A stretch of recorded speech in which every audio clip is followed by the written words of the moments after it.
following program, Norml Show Live, is intended for responsible adults only. We advocate for the repeal of marijuana prohibition for adults. We discuss the science, culture, and controversy about America's marijuana laws. We do not advocate or encourage any illegal activity and advise all listeners to learn their state and federal marijuana laws by visiting norml.org, Norml.org. Opinions and claims made by guests and advertisers of Norml Show Live are their own and do not necessarily reflect the philosophy and policies of Norml. Listener discretion is advised. You take a seed, you plant it, you grow it, you dry it, you roll it, you smoke it. You take a seed, you plant it, you grow it, you dry it, you roll it, you smoke it, and it goes down smooth. Hey! Spanning the continent to bring you the truth about cannabis and marijuana law reform. I smoke pot and I like it a lot. From the promise of legalization. And I think we need to think and decriminalize our marijuana laws. To the agony of prohibition. One major responsibility is to encourage people to use less drugs. The National Organization for the Reform of Marijuana Laws presents Norml Show Live, Marijuana Nation. Now, here's your host, Norml's Outreach Coordinator,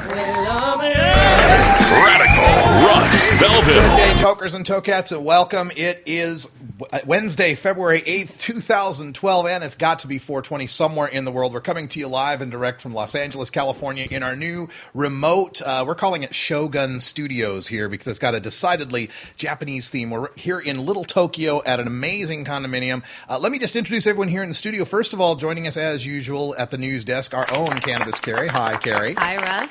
Oh, get that mic up on there. No problem. Everybody's been waiting for the show. We've been off for 2 days. We had ourselves a long road trip across. We've been busy those 2 days. If you guys have been bored, we have not been bored. Not at all. Been very busy. You can kind of tell the little slapback. They got cement floors in this room, so it sounds a little weird when we're talking as usual. But coming to you straight from the bathtub. Yeah, coming to you straight from the bathtub. Also joining us here in the studio, our guest, our good friend, the Hollywood Hemptress herself, Terry Joyce, is in the studio. Hi, Terry. Hi. And we're going to be talking an hour or two with Terry and getting more Los Angeles talk in and getting ready for the High Times Cup. You going to the Cup, I assume? Yes, oh, absolutely. All right. So, and I want to thank you for taking the time away from your own show to be here on our show. Well, I'm excited to be here, and I was really looking forward to seeing you guys and actually being in studio with you face to face. Oh, it's a lot of fun. Yeah. A lot of fun. All right, well, we got to get to the show as it is here for today, and we always start off with our hemp headlines. That's Cannabis Carrie. So what do we have in the news today? Well, since we've been off for a few days, there's a celebrity presidential nomination with a little bit of controversy we're going to talk about. Also, we have a story coming out from Texas. These stories are a lot better than the police shoot dogs or people are bad parents stories, even though, kind of bad. And also, we're going to go to Massachusetts and find out who is bankrolling the quest to get medical marijuana on their ballot. All right, let's get legalization, medical marijuana, more of these things on more ballots. That's always a good thing. Also on today's show, we have got Irie Wednesday, so NorCal Perps will be calling in a little bit later today from the Bay Area. He's going to bring us some music from Catch a Fire. Then at half past, we've got Dr. Mitch Earlywine. We always talk to Dr. Mitch on our Wednesdays, half past the hour. So you can call in at 971-533-7111, or you can get in on our chat line at ustream.tv and ask your questions. We'll pick them up and ask live one of America's best researchers on marijuana and its health effects, its social effects, and so forth. If you got a question, you'll want to get it in on today's show. And then at the end of the show, 45 past the hour, we're going to be speaking with Representative Patricia Todd from Alabama. She is trying to get a Compassionate Use Act passed in Alabama. We'll ask her about the details on that and its chances of passing and what you can do to help out. Stick around. It's Norml Show Live. We're back after this. You're listening to Norml Show Live, the voice of the marijuana nation. Hi, I'm Radical Russ. One of the best things about marijuana is the wonderful aroma. But when you travel a lot like I do, that aroma becomes a suspicious smell. That's why I endorse stealth-products.com, the leaders in smell-proof containers. From smell-proof vacuum bags to smell-proof backpacks and duffel bags, all the way to smell-proof digital safes, stealth-products.com has you covered. Stealth-products.com brings you safe, secure, odorless layers of protection with activated carbon fiber. Backpacks and duffel bags are simple black so as not to attract attention with a logo or flashy design. Now, nothing is perfectly odor-controlled from the detection of drug dogs, but with proper vigilance, containers from stealth-products.com will help you avoid nosy humans. You're now listening to Elliot Beats. Stealth-products.com. Stealth-products.com. Georgia. Hi, this is Willie Nelson, and I need your help. Our marijuana laws are terribly unfair, and they make criminals out of law-abiding citizens. Nearly 2,000 Americans are arrested every day on marijuana charges, and we are unfairly destroying the lives and careers of hundreds of thousands of people simply because they smoke marijuana. These are not criminals. They are average citizens like you, good neighbors who work hard, raise families, pay taxes, and contribute to their communities. And it's time we stopped arresting responsible marijuana smokers. We need your help to end marijuana prohibition once and for all. It's the fair thing to do.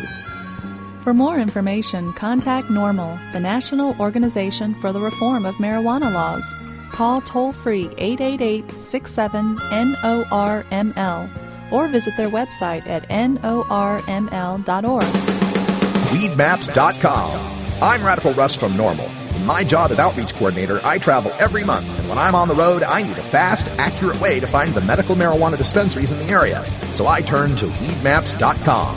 Weedmaps.com has the best dispensary locator online or on your mobile device. Search by zip code or let Weedmaps find you, and in seconds you'll have the addresses, phone numbers, and customer service reviews for the medical marijuana dispensaries in the local area.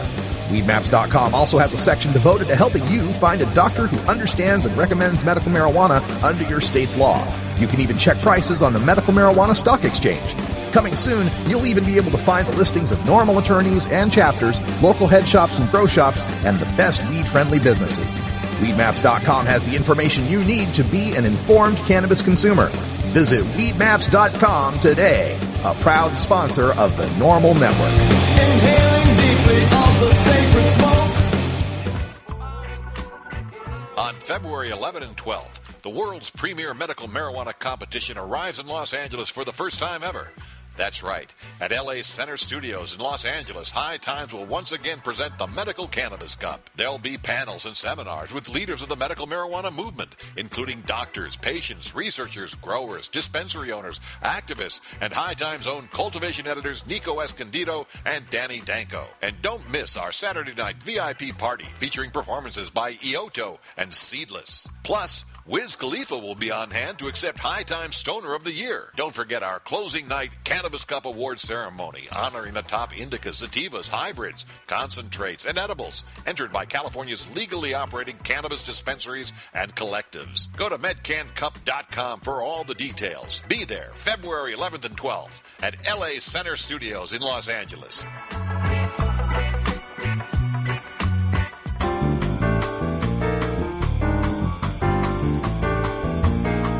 Medical marijuana, industrial hemp, consumer cannabis.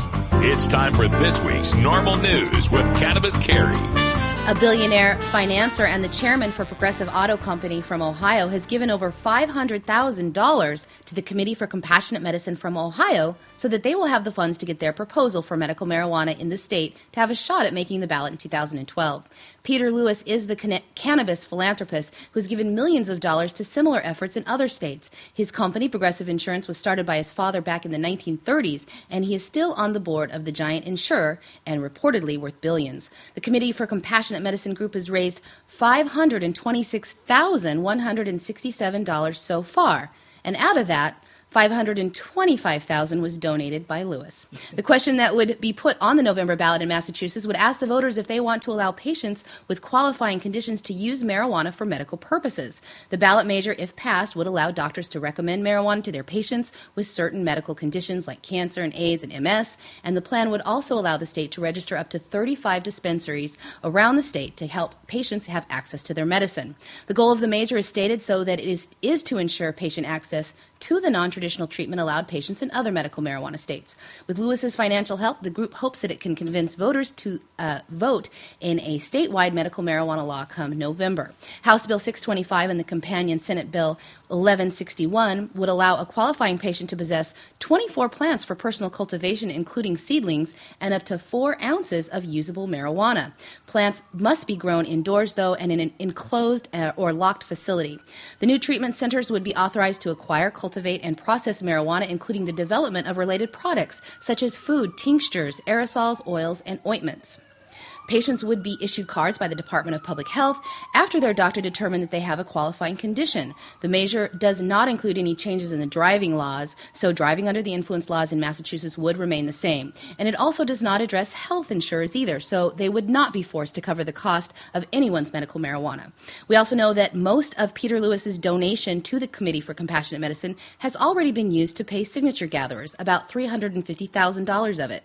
Massachusetts voters said yes to decriminalization for an ounce of marijuana back in 2008, changing the punishment from large fines and jail time to a $100 civil fine instead. Now, if you're interested in helping this group get the medical marijuana initiative on the Massachusetts ballot, their next meeting is at the Springfield Public Library on Wednesday the 29th at 6 p.m., or you can also visit masspatients.org. All right. I hope everyone gets involved with that. But it's really interesting trying to follow and figure out, the mind of Peter Lewis, the progressive insurance billionaire, because you've got this Massachusetts medical marijuana thing where he is providing, now, let me do the thumbnail calculation here, 99.87%, somewhere close to that, of the funding for medical marijuana in Massachusetts. Meanwhile, when we look at what happened with Prop 19, legalization in California, he didn't want to get involved with funding that, get involved with that fight to much of a degree. And then he said part of the reason why is, well, you don't want to do this sort of thing during an off election year. You want to do it during a presidential election year. All right, so here it is, 2012. We got a very good initiative, Regulate Marijuana Like Wine. There's a few others out there as well. There's plenty to choose from, right? But, Regulate Marijuana Like Wine's got their thing together. They got some high-profile backers. They've already raised, 30,000 signatures or so. So it's presidential election year. Where's Peter Lewis? He says, well, I don't want to fund anything unless it's above 60% in the polling, right? We want to make sure this thing actually wins if we're going to put some money into it. Okay, so Regulate Marijuana Like Wine goes out and gets some polling. They find out in California they're getting about a 62% support for this thing. Okay, so now we're above 60%. Where's the funding now? Well, now it's in Massachusetts, apparently. Now $500,000 is in Massachusetts. And maybe it's because of the timing of the thing, because California, what do you got to have here? Like 500,000 signatures or something like that to get on the ballot? And what is it, April? I think it's 750,000. Well, and then trying to go for that so you get Right. 500,000 that are decent for sure. I don't know about that, but it's a huge number. Right. And if you're at 30,000 now and you got till what, April 20th, isn't it? You're going to have to pay some people. Yeah, you're going to have to Big pay time. some people. It's going to require some money. So I can't figure out, what Peter Lewis is thinking here. Maybe it's just, let's put the money where there's most likely to get a win.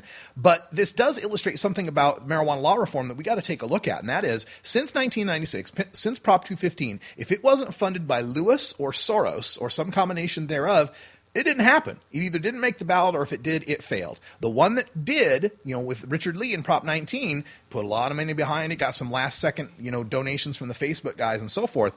But we know what happened with that. We've got to change that. We've got to get some of our own homegrown millionaires and billionaires involved in this, so we're not depending on two who are now aging scions of this movement for legalizing marijuana. We got to start putting together. And this is why I get scared a little bit about the whole medical industry getting entrenched and seeing it only as a medical fight, when a lot of their funds and their support should be going toward legalization to make it better for not just patients but their own bottom line. I hope they can look forward enough to be able to see that that's the case. We will keep you posted and see what happens. And in Arlington, Texas, a city councilman has made headlines over his confession to police that was released in the form of a police report. Mel LeBlanc told police that he got his meth and marijuana from prostitutes that he connected with by using an online escort service. The 61-year-old is apparently unfazed by the public outing, though, as he filed to run for his 4th term on the Arlington City Council on Monday. He told reporters this week that he has already publicly admitted to a drug and alcohol addiction, and that he has been investigated and cleared of criminal charges from the incident last summer, and that he no longer wishes to comment on the whole mess. LeBlanc had just been recently released from rehab last summer when police were called to a domestic disturbance, and police found about a gram of meth inside his home. Candy LeBlanc called 911 on July 23rd after finding a small baggie of meth and a glass pipe. She also reported that her husband was acting strangely and that he admitted to smoking K2 when she confronted him about smelling like marijuana. She told him to get out of the house, and that led to an argument and the 911 call. He said that his wife was right to call the police that night and that he was completely honest in his interview with the police, as evidenced on the police reports. Although the police reports do show some conflicting things that LeBlanc said. During one interview, LeBlanc initially reportedly told investigators that he acquired meth from single females in the Northwest Highway part of Dallas. He later admitted that the drugs came from prostitutes that he would solicit off, quote, back pages, web-based escort ads, on most of the occasion. On Tuesday, LeBlanc denied smoking K2, but declined to comment on the specifics in the report, and he told media that, quote, there were not fingerprints on the baggie, there were not fingerprints on the pipe, and I immediately tested negative for all drugs. The implication that I had relapsed or I had knowledge of that drug is wrong. LeBlanc said. Mr. LeBlanc so far will be running unopposed for his fourth term on the Arlington City Council. Wow, unopposed. This is one of those situations we always say, be part of the government, make a change. Here you go. Here's a guy just ripe for someone to run against him and his hypocrisy. Someone to take him out. What a better case. Do we have any knowledge of this guy's voting record? Is he one of these family values type hypocrites? I don't know, but we could certainly do an update on that. Would be super fun to find that out. Sanctity of marriage. I'll bet you a half ounce, man, that this guy is one of those anti-gay marriage, sanctity of marriage, prayer in schools type of guys. He did go on and on about how he appreciated the public service, the police that came to his house, and that his wife was right, and that he was in the wrong, yada, yada, yada. Yeah. Well, we'll follow up on that. We'll find out if how much hypocrisy this guy's loading around here. Sounds like fun. And I'm thrilled to give this story today since we have the very funny Terry Joyce in studio. We got a I know. We got a comedy story here. Celebrity comic and actor and also reality star Roseanne Barr. Have you ever met her? I have met her. Oh, sweet. Well, she filed documents to seek the Green Party's nomination spot for President of the United States. Roseanne, who says she is very serious, has begun a digital campaign and would like to have the Green Party endorsement for the 2012 November election. Barr says that she is sick of both the major party politicians and would like to work for the people. Her platform? Well, since we're mentioning it here, you can probably guess she would like to use her power to help legalize marijuana for personal use and for sale domestically in the country. She also lashes out at both parties, saying that the Democrats and the Republicans have been bought and paid for by the 1% of rich Americans, and they are not doing what's best for the American people. Now, Barr will be one of the 23 candidates so far seeking the nomination from the alternative third political party. The Green Party will choose its candidate at its convention in Baltimore, which takes place July 12th through 15th. Now, there was some controversy over a post by celebrity blog site TMZ, who quoted Norml's Alan St. Pierre as announcing support for Barr's run for president. Now, in actuality, St. Pierre was accepting Roseanne's support for us, I think. Yeah. Russ, can you comment on this and clear up the controversy? Because personally, I was hoping that Norml would get behind Ron Paul. What gives?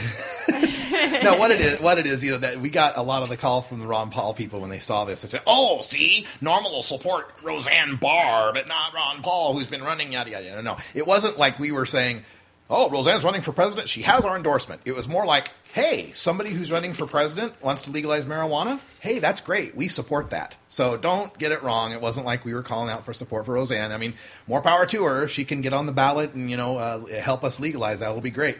Terry, how about you? As far as what, Roseanne I love Roseanne. It's very Pat Paulson. I don't remember him. But Pat Paulson. She makes a lot of sense to me. She's a smart woman. And she's right. The right and the left have been bought up by the 1%. That's right. And if she does run, I would maybe even just go, fuck it. I'm gonna vote. I'm sorry. No, that's fine. I'm gonna vote for Roseanne. She makes sense to me. Well, you're in California. It's not like Obama's going to lose California. So right. So in a sense, it's kind of like the Nader situation I had in 2000, where I was in Idaho. There was no way Bush was going to lose Idaho, so I could throw my vote with Nader and make my statement that you got to pay more attention to some of his issues. Maybe same thing with Roseanne, same thing with Ron Paul, same thing with a lot of these candidates. Ron Paul is starting to make a lot of sense to me. I really saw him speak out against the NDAA as well. And for folks that don't know, that's the National Defense Authorization Act. That's the one where the president can say, enemy combatant, into a cage, not tell anybody, don't tell your lawyer, nobody knows you're there. Right. We used to call that disappearing when the Soviets and the other, Eastern Bloc countries used to do it. All right, folks, we're going to take a break here in just a little bit, but remember, we are live here in Los Angeles, California, at our in our Shogun Studios here in Little Tokyo, and we will be bringing you live coverage of the High Times Medical Cannabis Cup here in Los Angeles, just a few blocks that way in LA Center Studios, Saturday and Sunday, right here at live.norml.org. We will be covering from noon to 7. You can also get involved in our raffles, and we're going to talk about the raffles a little more in hour 2. We'll show off some of the prizes. We're also going to be raffling off to our Twitter followers at NormalNet. So follow at NormalNet if you want to get involved in that Twitter raffle. Hey, Carrie. Time for a break? Yeah. I was just going to say you better get some of those raffle tickets. You're more excited about it than anyone else. He's so excited. All right, we'll be right back after this. Smoke them if you got them. It's 20 after the hour, and we have to take a short break, if you know what I mean. Please support these sponsors who support Norml Show Live. Oh, have you ever met that funny reefer man? A reefer man. Have you ever met that funny reefer man? A reefer man. If he said he swam to China, he would sell you South Carolina. Then you know you're talking to that reefer man. The law offices of Omar Figueroa would like to remind you to stand up for your rights. Please do not give up your precious liberties. There's nothing wrong with standing up for our constitutional rights, and in fact, it's the only way to honor the Constitution that recognizes our natural rights. Treat law enforcement with respect and respect the Constitution by standing up for your rights. If you are detained or arrested, stand up for your rights by repeating, I respectfully invoke all my legal and constitutional rights. I do not consent to any search and seizure. I want to remain silent, and I want to speak to my attorney, Omar Figueroa.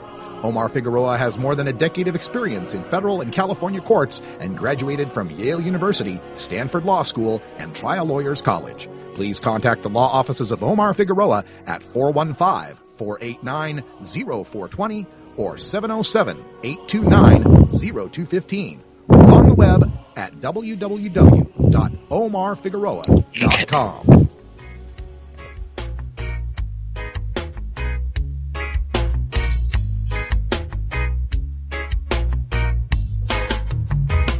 Hey everybody, it's Wiz Khalico from the Ivory Island Hour, which comes to you live every Wednesday night at 8 p.m. Pacific on the Norml Network. I just wanted to let you know that two of my favorite bands are teaming up to spread good vibes across the land and are headed to a venue near you. Revolution is heading out on the second leg of their tour in support of the release of their new triple album, Peace of Mind, which includes full-length acoustic and dub versions. They'll also be joined by our boys from the land of Aloha, The Green. They're also promoting the recent release of their latest album, Ways and Means. You can check out a full list of shows, get the latest swag, and most importantly, find their music at revolutionmusic.com and thegreen808.com. Don't miss this amazing tour. I promise you, after these shows, you'll have peace of mind. Hey, this is John Papa. You're listening to the Norml Show Live. I'm Sub Cool from Team Green Avenger. At TGAgenetics.com, we are working on the leading edge of medical strains. Our strains are rigorously tested for THC, CBD, THCV, and other critical cannabinoids. Know your grow. Check out our genetic diversity at TGAgenetics.com. The home of Jelly Bean, Jack the Ripper, Vortex, and other award-winning cannabis strains.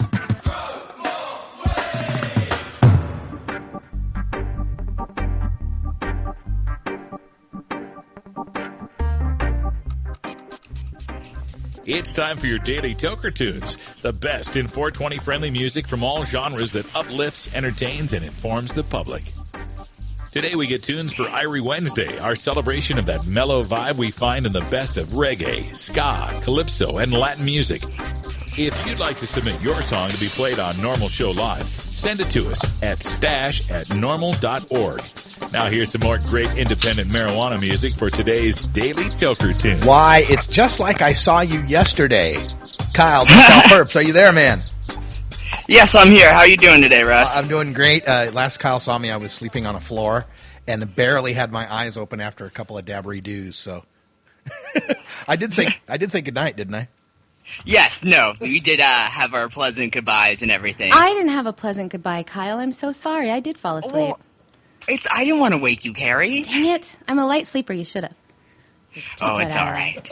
It's old home family reunion week here on Norml Show Live. Kyle brings us our Irie Wednesday music, and that just means reggae, ska, calypso, island, world-type music, stuff that makes you feel Irie. So right here in the middle of the week, we can start feeling better about the weekend coming up. So, Kyle, what do we got for music today? Well, with Valentine's Day just around the corner, I figured I'd play a little bit of a reggae love song, a little something I like to sing to my mother plants to perk them up a little bit. Coming from our favorite New Zealand band, Catch a Fire, we got their song Meant to Be. All right, this is Catch a Fire with Meant to Be. Let's get Irie. And will we see you up here in L.A.? You coming down for the Cup? No, I won't be making it down. I'm watching Jay's dog so him and NorCal can make it down. Somebody's got to watch that dog. It's all head. We'll see you later, Kyle. Thanks for calling in. See you, Russ.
Can I pour you sugar? We don't want you to hesitate.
La cucaracha ya no puede caminar. You're listening to Norml Show Live. Tiene porque le falta marihuana que fumar.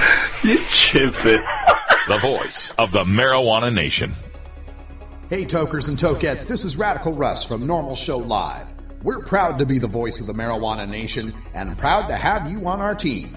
Now, you can represent NSL in your own Norml Show Live gear from handmadeapparel.biz. Adam Hand of Handmade Apparel is one of us and a huge supporter of our show. He's designed the classic blockhead line of NSL shirts, hoodies, hats, and more. Worn by Radical Russ, Cannabis Carry, and Ganja John on the show and at live events, the designs feature their iconic logos and the "It's got to be 420 somewhere in the world" tagline. Proceeds directly benefit Norml Show Live and HandmadeApparel.biz, one of our community's strongest supporters. You can also get your Cannabis Cure UK, Ganja John Show, Irie Island Hour, and more gear from the Norml Network at HandmadeApparel.biz. Visit HandmadeApparel.biz today.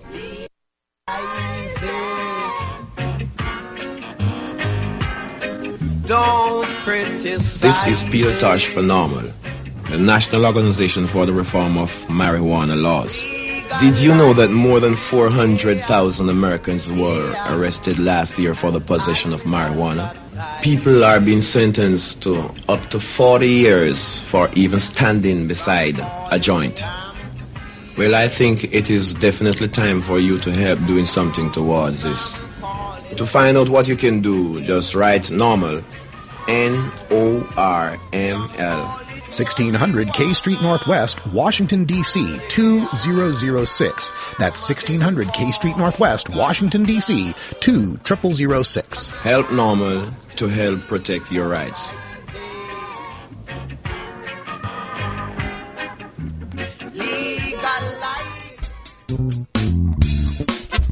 It's time for Norml Show Live's Cannabis Science with Dr. Mitch Earlywine. Dr. Earlywine is a professor of psychology at the State University of New York in Albany and the author of Understanding Marijuana. Now here's your dose of cannabis science. All right, we're back with Dr. Mitch Earlywine. Dr. Mitch, how you doing?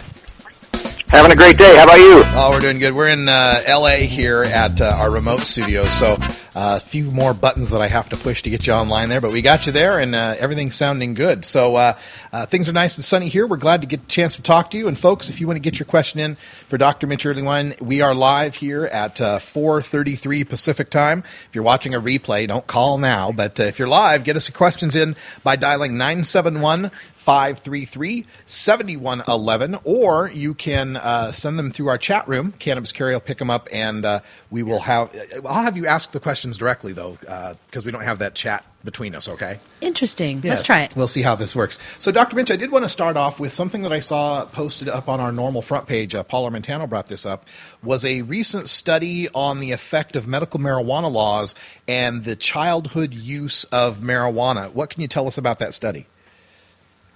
The bottom line is we're not seeing the expected alarm about, teens are going to use marijuana a whole lot if there's a medical marijuana law.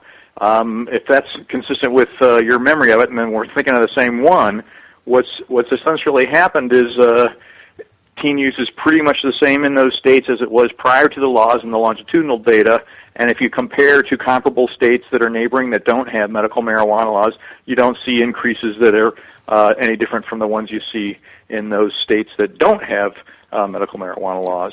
But the bottom line is, nobody really wants to use grandma's anti-nausea drug when it comes down to medical marijuana.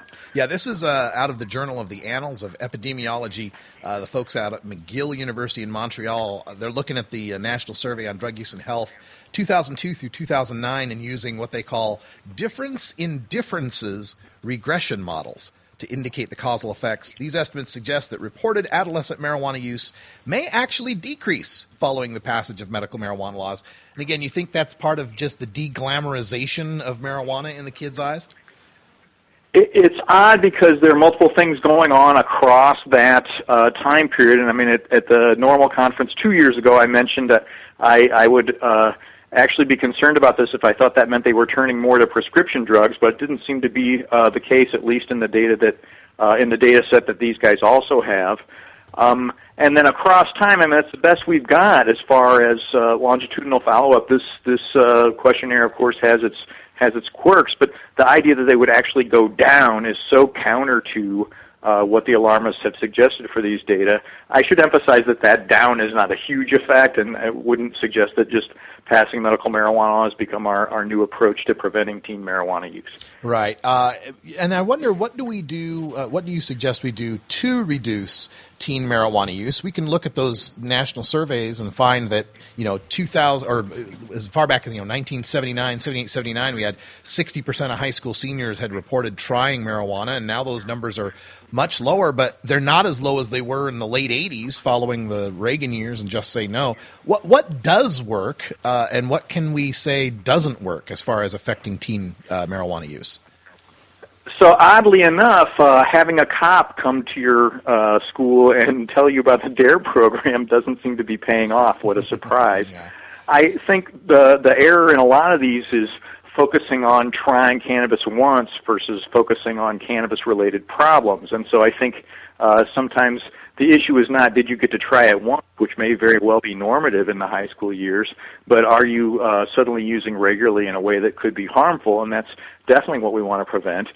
Steve Sussman at the University of Southern California, who has now actually moved to Claremont, has a program where basically some hip older teen comes to the class and just says, "Hey guys, tell me your concerns about marijuana," and leaves a uniform discussion going back and forth rather than some pedantic rant and rave about, oh, marijuana is going to kill you. Instead, the teens in the class get to generate their concerns about it, and often it's things like, hey, I'm hacking up a lung at soccer, and I think I need to lay off marijuana, and you find out they're smoking cigarettes too, and you really get a big discussion about health and relationships instead of just trying to demonize a plant that really doesn't have a lot of data supporting its demonization. Yeah, and I think one of the things for me, thinking of my experiences back in the day as a youngster, of course I'm growing up in rural Idaho, but maybe that's even more typical than I'd expect, in that I didn't experience or have any, or even know anybody that had experienced cocaine or ecstasy. Well, ecstasy wasn't a big thing in the early 80s, but cocaine or acid or any of these other drugs. But I had heard of marijuana, and I kind of think that it being illegal keeps that, not only that discussion on the back burner, but also the discussion about the harder drugs on the back burner, and maybe even the ones that are legal, alcohol and tobacco, don't get discussed. I mean, how much of marijuana legalization would help in harm reduction for teens by getting them, accurate information? It's interesting because it's not only that they actually get to hear the data that are true, but you actually build their trust then on what you say on the other drugs. So we've talked about this before, but when I go to high schools and say, look, guys, methamphetamine is really seriously addictive and can actually shrink your brain, we have data on that now, they listen to me because I'm not the guy who said, oh, and marijuana is going to make you put heroin in your arm, because they know that's not true. But if you tell them one lie, of course they're going to think everything else you say is also a lie. I also feel like we have some pretty interesting evidence from the Netherlands now that basically separating the marijuana market from the hard drug market in the underground really does make it so that people are less likely to use those drugs. Craig Reinerman's data comparing San Francisco and Amsterdam suggests that the folks in Amsterdam are much less likely to be exposed to hard drugs in the sense that their dealers don't have it, but also less likely to use them. The opportunity to use particularly heroin and cocaine is just not the same in the Netherlands because you can get marijuana at a coffee shop, and clearly those people don't have those hard drugs in the same way that an illicit dealer in San Francisco might. We're speaking with Dr. Mitch Earlywine from SUNY Albany, and we have some questions coming up from our chat room. You can get our questions via chat or call in at 971-533-7111. If you don't get your question answered on this session, you can join us next Wednesday, or you can send it privately by email to 420research@gmail.com. That's 420research@gmail.com. Turn it over to Cannabis Carrie, who's been keeping track of the questions. Well, the first one goes straight to the heart of the matter. And Dr. Mitch, I guess if you knew this answer, you could fund one of these ballot measures for us and fund the studio. But Reefer Rob in the chat room would like to know, does cannabis really cure cancer? As it turns out, we've got some pretty compelling data that cannabinoids can shrink tumors. We've got some other things on basically THC and other cannabinoids altering breast cancer cells. I feel like the strong antioxidants, not only cannabis, but also some of the extracts in curry and some other natural plants that tend to, keep cells from forming these essentially what are sort of deviant mutations that lead to tumor growth. That's going to be the path. And the cannabinoids are really good at this. I do feel like we've got a lot of promise here. All right. Next question. The second question comes from Lively Libra, one of our good question askers. She says, speaking of DARE, what will it take to get it out of our schools? The research certainly doesn't seem to be supportive of it. What do we need to do, Dr. Mitch? What's curious is the empirically supported prevention programs are now actually on a list at, our central government, but the local schools are afraid to turn away from DARE because they don't want the police force moving against them. So, sad but true, my daughters are at a school where I said, come on, the DARE program, it's ridiculous. And they said, oh, yeah, we know, but the cops really like to do it, and we love to have them on our side. And, that just breaks my heart. So basically everyone's wasting their time just so each individual school can have a nice relationship with law enforcement. And in truth, law enforcement, these guys aren't idiots. They could certainly learn how to do these other prevention techniques if they want, or do other programs at the school and keep that nice relationship going. And I feel like if we can start the grassroots at our own local schools, and I realize, I'm talking to myself as much as anyone else, that's going to be the way to do it, and then encourage the government to only fund the programs that have empirical evidence, like Steve Sussman's Towards No Drug Abuse, and we'll be in a whole lot better shape. Dr. Mitch, if we only fund things for which the government can prove utility, that's going to put a whole lot of defense contractors out of business. Nice. Sad but true. Carrie? Here's another one. There's a lot of interest, of course, in cancer and curing cancer. It's probably affected everybody listening. But is there a difference in effectiveness in using cannabis extracts versus smoking it in terms of tumors or any other issues that you could think surrounding that? The literature on humans is so small that it's silly to try to compare one thing to the next. And when we're talking about the level of the tumor, we just don't have those data. I wish we did. I know as far as the effect you may feel can be different smoking versus eating, edibles and tinctures. Oh, we've talked about that in the past. So basically, the liver forms that 11-hydroxy-THC, which is markedly more basically easy to pass through the blood-brain barrier, and it's going to have a bigger impact than you would smoking. But of course, it takes a lot longer for that digestion process to happen. So you'll have a longer duration and basically a longer time to get to your peak, so to speak. Whereas smoking, inhalation, that blood usually reaches your brain within a few seconds, and so you're going to have a more rapid impact, but also a more rapid decline. All right, we have time for one more question, but again, folks, if you don't get your question in today, send it by email to 420research@gmail.com.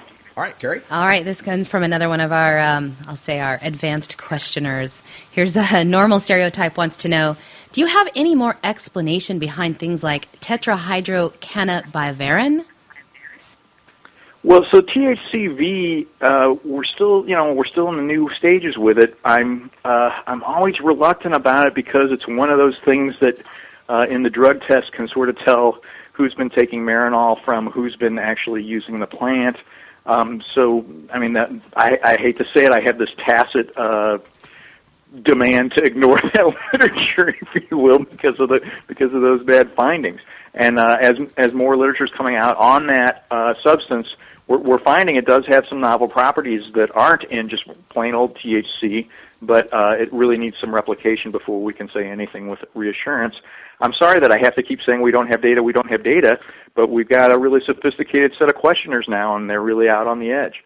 All right. Well, keep those questions coming, folks. Again, 420research@gmail.com. And Dr. Mitch Earlywine joins us here for our Cannabis Science segment every Wednesday, and we appreciate him so much for doing that.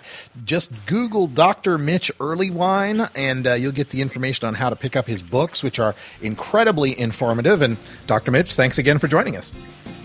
Really a pleasure, guys. Have a great time while you're there. We'll do our best. Thank you so much.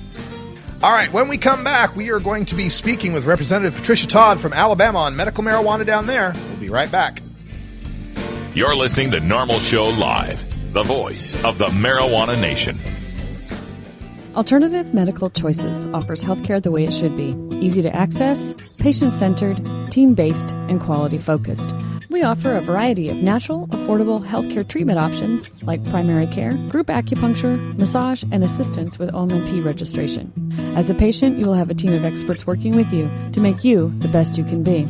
Call Alternative Medical Choices at 503-288-5579 or check us out on the web at altmedchoices.com. Tune in to the Norml Network every weekday starting at 6 p.m. Eastern for our primetime lineup. We begin with an hour of daily Toker tunes, followed by Norml Show Live and Toker Talk Radio, live from Rolla J Studios in Portland, Oregon. Then you get 2 hours of recorded podcasts from national and international reformers, followed by our late-night live shows at 11 p.m. Eastern. Then the whole 6-hour block repeats twice overnight. It's the Norml Network, your source for the best in marijuana media. Norml Show Live reminds you to never consent to a search. If you're holding and you consent, in most states you will be arrested immediately and you will go to jail. If you don't consent to a search, police may try to intimidate you by threatening to bring in drug-sniffing dogs or try to fool you by saying things will go easier if you consent. Yeah, easier for them, sure. Stand your ground, refuse the search, and ask the officer if you're free to go. If they still detain you and eventually find your contraband, you'll be no more busted than if you had allowed the search. But by refusing the search, your attorney has a chance to win your acquittal before a judge. If you consent to the search, your attorney's hands are tied. You can find a list of Norml Legal Committee attorneys specializing in marijuana cases by visiting the Find a Lawyer link at norml.org. Norml stands for reforming America's prohibitionist marijuana laws, and that cannot happen without directly engaging our government and elected officials. Local Norml chapters and other affiliated activists relentlessly lobby our lawmakers for a change we can believe in and report on their strategies and progress in this segment we call Our Government at Work. All right, thank you for joining us. We are joining on Skype here. We're visiting with Representative Patricia Todd from Alabama, and I hope we've got you on the line. Are you there, Representative? I am here. I'm here. Thank you so much. We're doing this from a remote studio in Los Angeles today, so I don't have the luxury of a call screener to explain what's going on. So thank you so much for picking up and holding on. No problem. Okay, so we're so excited to have you here today because, like I said, we're coming to you from Los Angeles, and our studio is normally broadcasting out of Portland, Oregon, both states that were very early adopters of medical marijuana legislation to protect sick and disabled people who choose to use that as medicine. You're in Alabama. It's a whole different political landscape there. Tell us about this fight for medical marijuana legislation there in Alabama and what you're doing to push the ball forward on this.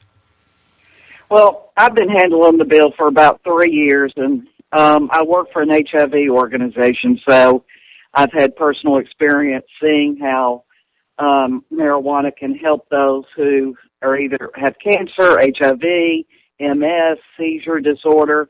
And, we're making progress. It's slow and painful in the South, of course. But even today, I was talking to a lobbyist for the DA's Association, and he said, we need to sit down and talk. Their concern is obviously how people get the drug. And I said, look, we're willing to sit down and talk about this. And, we're making progress. Is it going to happen this year? Probably not. But every year we get closer. Does it seem the people that you're speaking to about this issue, do they understand that there are people in Alabama right now who are using marijuana as medicine and they're getting arrested and suffering the consequences? Yeah, they do. And, we got to remember we're in a very Republican state, and Sure. there are people who clearly do not understand the effects of marijuana, and that, I talk to them every day and try to educate them about why this is important. And our biggest obstacle is really the pharmaceutical companies who obviously know that this is an effective drug that can be used and that people would probably rather use marijuana than some of the other more addicting drugs that they get prescribed. So, you know, it's just building coalition. It's continuing to educate people. But I believe if I could take an anonymous vote, that we'd probably get this thing passed. Yeah. It's really about voter backlash. They're so afraid of voter backlash and looking soft on drugs. But, you know, I keep talking about, I do believe in the next decade that this issue is going to be a national issue, and that, you know, I'm an advocate for legalization. I make no bones about that. I think it's far less harmful than alcohol or other prescription drugs that people take, and it's a natural herb, and that the state can make money off of it. Well, there you go. That's the case to be made. Absolutely, Representative.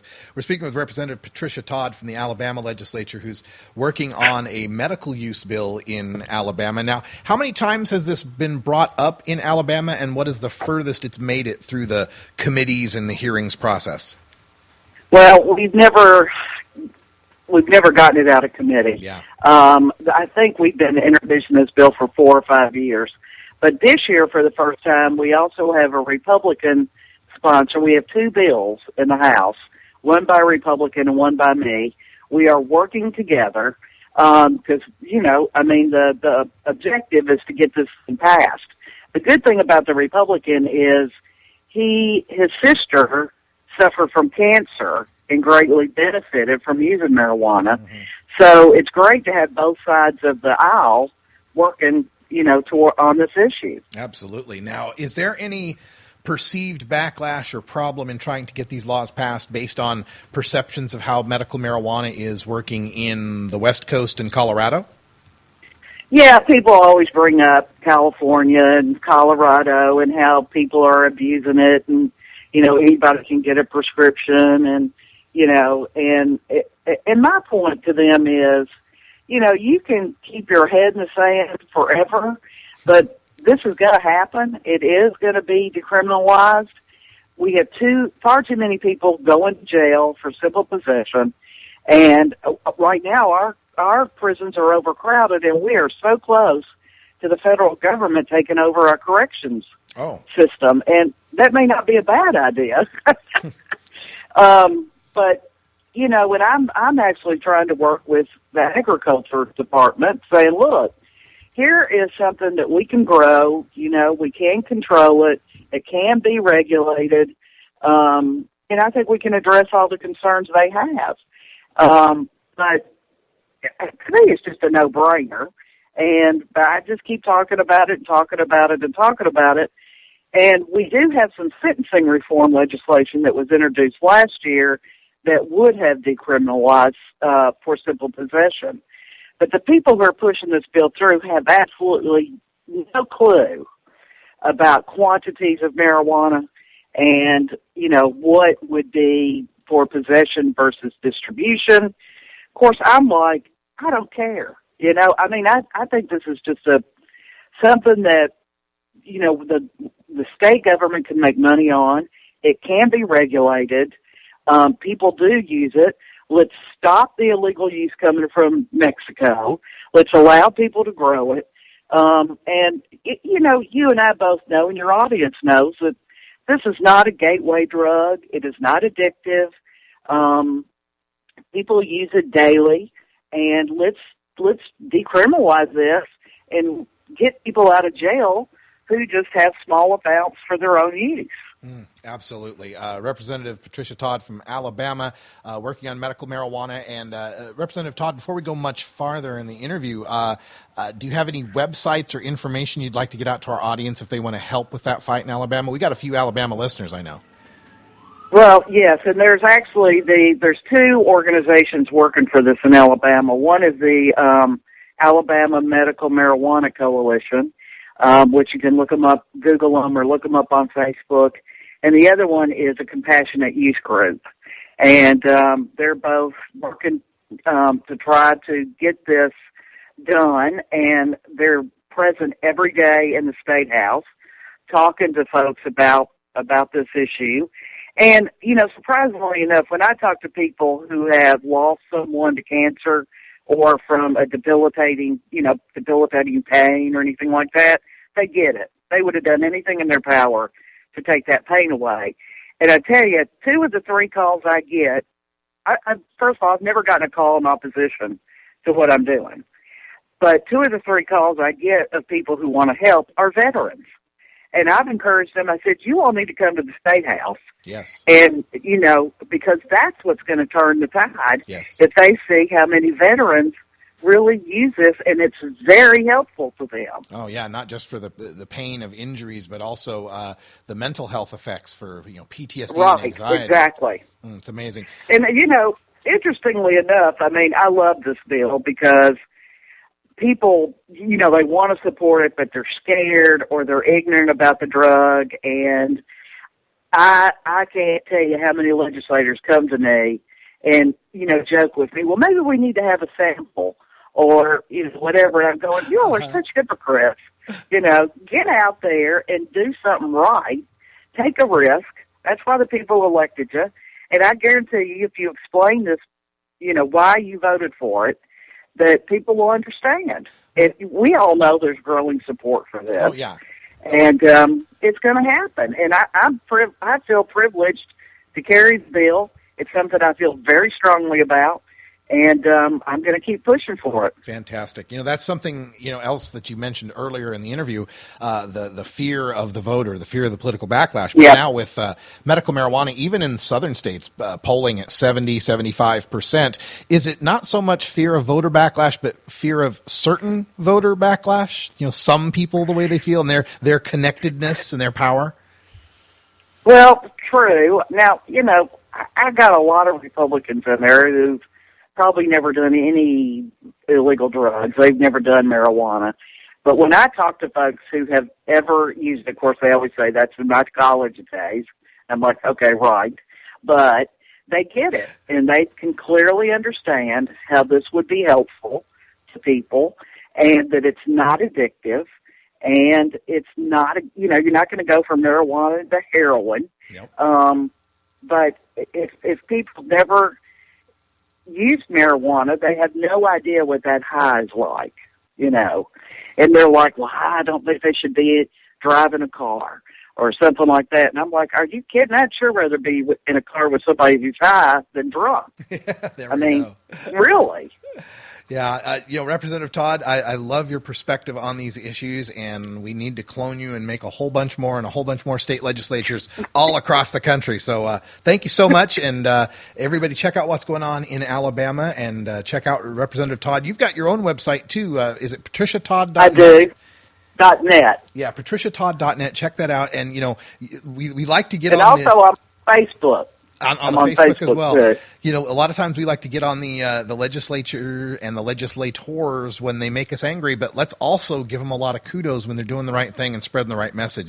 And you, ma'am, are definitely doing that. Thank you so much for joining us on the show. Thank you, and I really appreciate what you all do, too. All right, we'll keep it up then. Thank you so much. All right. Thank you. All right, folks, that's it for Hour 1 here at Norml Show Live. And stick around, Hour 2, Toker Talk Radio. We're going to hang out.